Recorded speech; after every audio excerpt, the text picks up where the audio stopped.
My name is Lily Collins. I am 28 years old, and I never imagined my life would turn into a storm of betrayal, secrets, and choices I never wanted to make. For years, I was just a shadow in the background, working 2 jobs, cleaning rooms no one cared about, and living in a world where my worth seemed measured only by how invisible I could be. My mother used to say, "Stay quiet, Lily, and no one will trouble you." So I learned silence.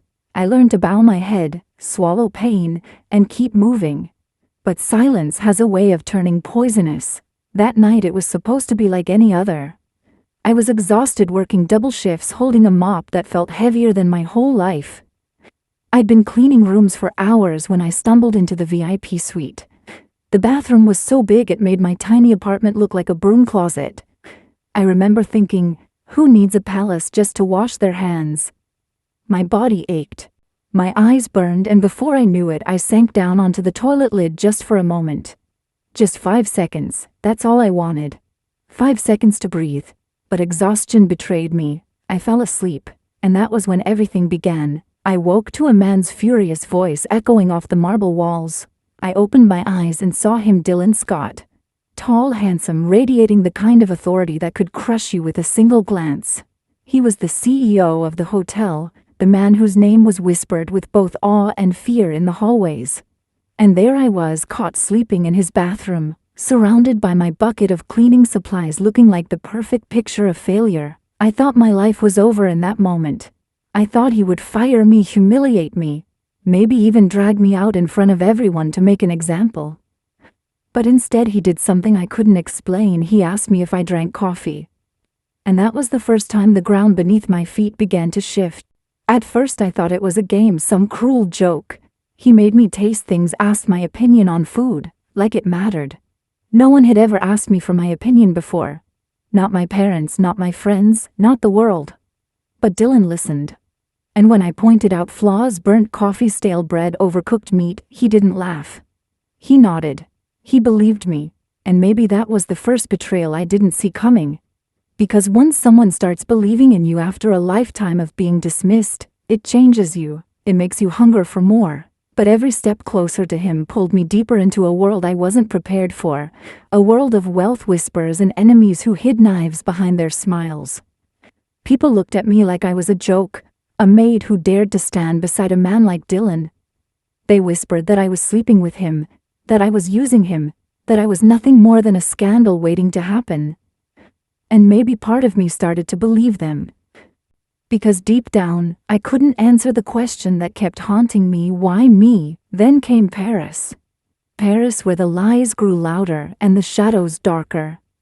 He brought me into rooms filled with power and elegance, where I stood in borrowed clothes, pretending not to feel like a fraud. They mocked me with their eyes, their smirks, their words disguised as politeness. But every time I thought about running, Dylan's voice stopped me. "You belong here." I wanted to believe him. God, I wanted to. But when an old flame of his appeared, a woman who looked like she belonged on magazine covers, I saw the truth in her smirk. She whispered poison into my ears, told me I was nothing more than his whim, a toy he would discard once he grew bored. And when I saw him smile at her, my chest tightened with a familiar ache, the same ache I'd known since childhood when my own family taught me I was easy to replace. For days I told myself it didn't matter, that I was there for work, for food tastings, for something bigger than emotions. But the truth was, I was already tangled in a web I couldn't escape. My silence was cracking my heart, betraying me in ways I couldn't control. And then, just when I thought I couldn't be broken any further, the headlines came. CEO Dylan Scott involved in scandalous affair with former maid. My face was plastered across the news. My name twisted into a weapon. They said I was using him. They said I slept my way into his world. They said I was nothing but a disgrace. And for a moment, I almost believed them.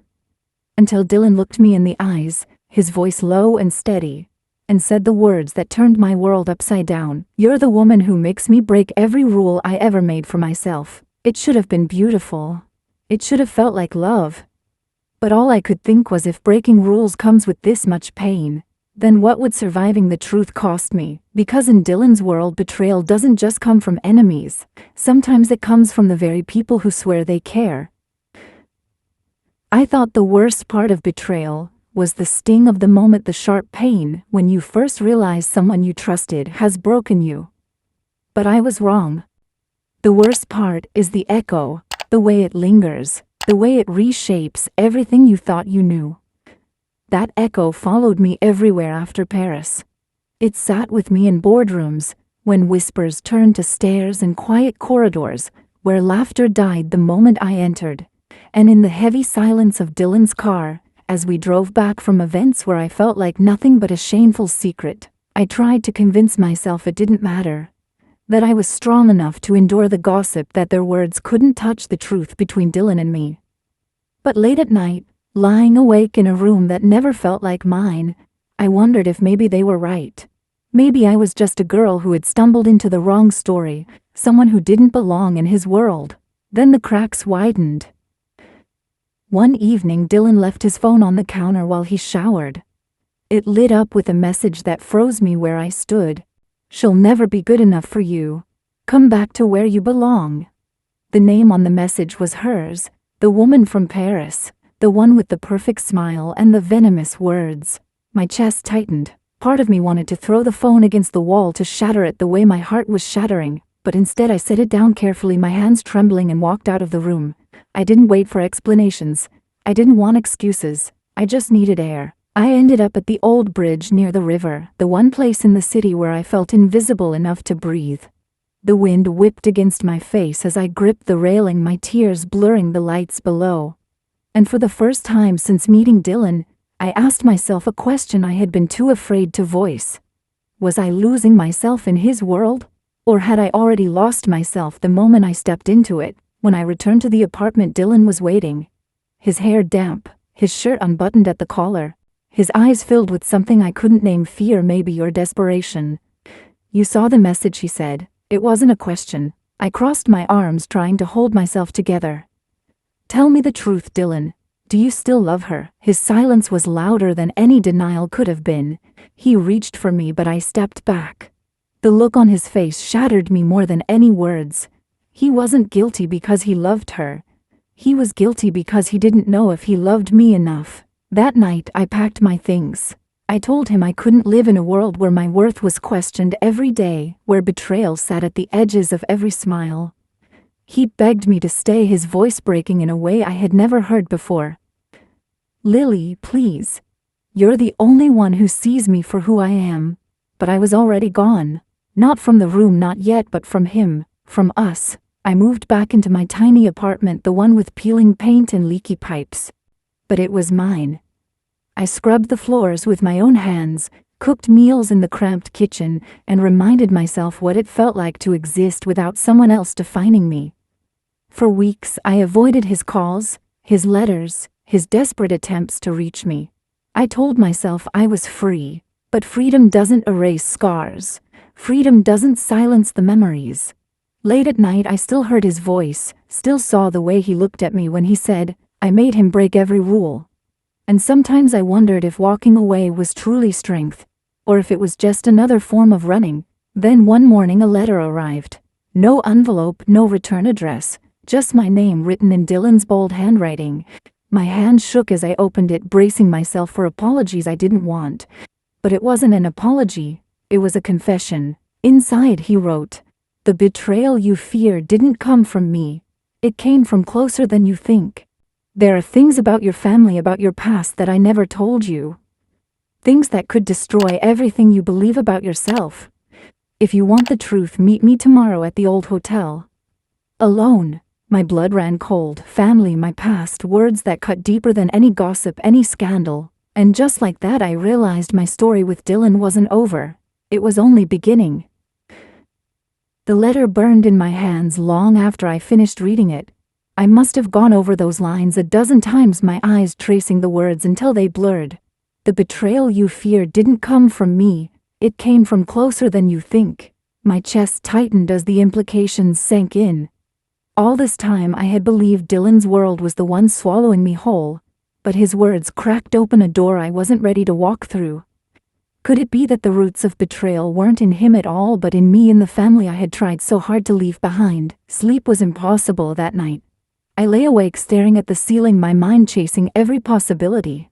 My mother's harsh words when I was a child. My father's absence that was never fully explained. The endless whispers of relatives that stopped when I entered the room. Things I had buried as ordinary cruelties suddenly seemed like pieces of a puzzle I hadn't dared to assemble. By morning, exhaustion weighed heavy on me, but so did determination. If Dylan knew something about my past, I needed to hear it. I needed to know why he had written that confession instead of the apology I expected. The hotel was quiet when I arrived. Too quiet. The once bustling lobby felt hollow. The chandeliers dimmed the echo of my footsteps bouncing off marble walls. Dylan was waiting in one of the smaller conference rooms, his suit impeccable, but his eyes haunted. He didn't speak right away. He just looked at me as though memorizing my face, searching for some trace of strength he wasn't sure I still had. Finally, he slid a folder across the table. "Lily, I didn't want you to find out this way, but you deserve the truth." I opened it with trembling fingers. Inside were documents, photographs, letters, things that didn't belong to him, things that should have been buried in the closets of my own family. My eyes widened as I saw my mother's handwriting on one of the letters. The words hit me like a blow. My father wasn't my father. The man who had raised me with silence and distance wasn't bound to me by blood. My mother had been with someone else long before a man whose name Dylan had tracked down. And not just any man, a man whose criminal record was splashed across the papers in front of me. Theft, fraud, betrayal. My blood. I pushed the papers away as if they burned. "No, this can't be true." "I'm sorry," Dylan said softly. "I tried to protect you from this. But the people who know your real father's name, they won't stop. They'll use it against you, against us." I shook my head, my vision blurring. All my life I had felt less than invisible, unworthy, and now I knew why. The whispers, the looks, the way my mother had lashed out at me but never at my siblings. I wasn't just unloved, I was unwanted. A reminder of her mistake. Anger surged through me, hot and unrelenting. She knew, and she let me grow up believing I was his child, his burden. She let me carry the shame of her silence. Dylan reached for my hand, but I pulled back. My skin felt like fire, my chest ready to burst. The betrayal wasn't just in my past relationships. It was in my very blood, in the lies I had been forced to live. I stumbled out of the hotel, the folder clutched against me like a wound. The city lights blurred through my tears as I walked aimlessly, rage and grief clawing at my insides. I wanted to scream. I wanted to tear down every wall that had kept the truth from me. But most of all, I wanted answers. From her. From the woman who had given me life but stolen my truth. That night I stood outside my mother's door for the first time in years.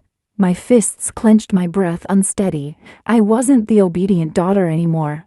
I wasn't the silent girl who swallowed her pain. I was the storm she had created. And I was ready to demand every secret she had buried. I stood there on the porch, my knuckles white against the wood of the door. For a moment I almost turned back. Confronting her meant unraveling the little thread of peace I had managed to weave for myself all these years. But the folder pressed against my chest was heavier than fear, heavier than hesitation. I raised my hand and knocked. The door creaked open after a long pause. My mother stood there, older than I remembered, her hair streaked with silver, her eyes sharp even in surprise. For a second she looked like she had seen a ghost. Maybe she had, because the daughter she buried in silence all those years ago had come back to life. "Lily," she whispered, as if tasting the name for the first time in years. "Why are you here?" I stepped inside without asking. The house smelled the same incense and old wood, but the warmth I once longed for was absent. The air was stale, suffocating. I placed the folder on the kitchen table, the papers spilling out like a wound. "I know," I said flatly. My voice didn't shake, though my insides trembled. "I know he wasn't my father.